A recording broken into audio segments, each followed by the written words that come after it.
Complete TV Plus. Tribunal sacks Ondo lawmaker. Soyinka's comment on Obi partisan, says Professor Keke Agulu.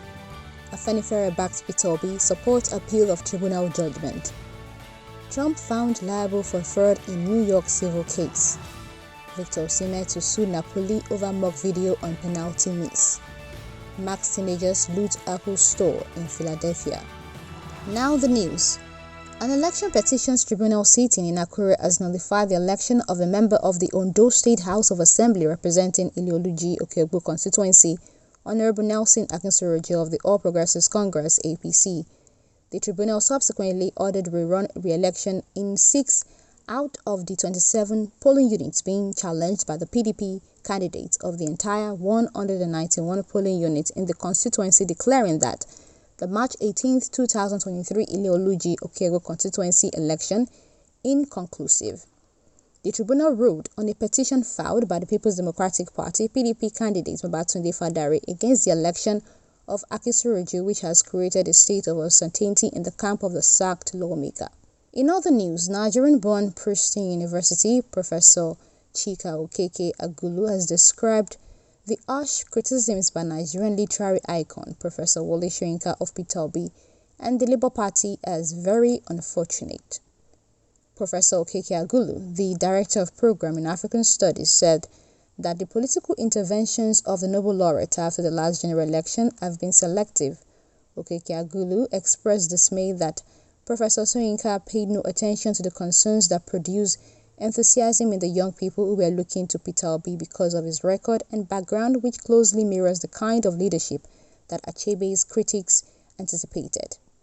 Meanwhile, the Yoruba socio-cultural group Afenifere has reiterated its support for Peter Obi and is backing the appeal of the Presidential Election Petitions Court (PEPC) judgments that affirmed President Bola Ahmed Tinubu's election. In a communique after a meeting held at its leader, Chief Ayo Adebanjo's Ogun residence on Tuesday, the group said it remains convinced and undeterred on the just principles with which they agreed to support Mr. Peter Obi, the presidential candidate of the Labour Party. It also faulted the court's pronouncements that the INEC is at liberty to return to the manual collation of election results and all the primitive electoral brigandage associated. Afenifere further mentioned that no person or group of persons shall hold the reins of power except in the proven interest of a fair, equitable, inclusive, and thus united Nigeria in their peaceful, prosperous, and harmonious diversity.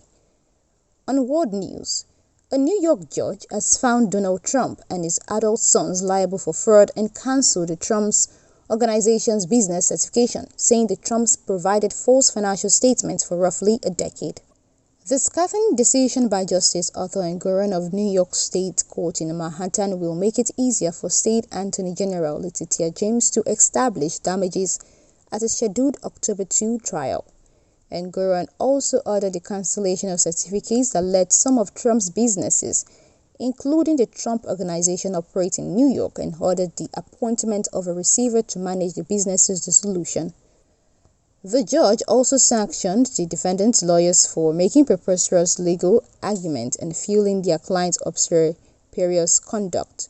Reacting, Donald Trump lashed out at the New York judge for ruling that he lied about his wealth for years and said it was a sad day for the justice system. On sports, Super Eagles striker Victor Osimhen has threatened to sue Napoli over a TikTok video that was posted to the club's page on Tuesday, September 26. The clip appears to mock Osimhen for missing a penalty during their 0-0 draw with Bologna in Serie A over the weekend. The video was later pulled down by Napoli following a serious backlash on social media. Osimhen's agent Roberto Calenda has hinted that Osimhen is considering legal action against his own club. Finally, on the news, groups of over 100 teenagers on Tuesday broke into stores, including the Apple store in Philadelphia's Central City, to steal several items. An Apple store was hit around 8 p.m. and police chased fleeing teenagers recovering dropped iPhones and a pile of iPads at one spot. Videos spotted on social media showed masked people in hoodies running out of the Apple store and police officers grabbing several and tackling them to the sidewalk.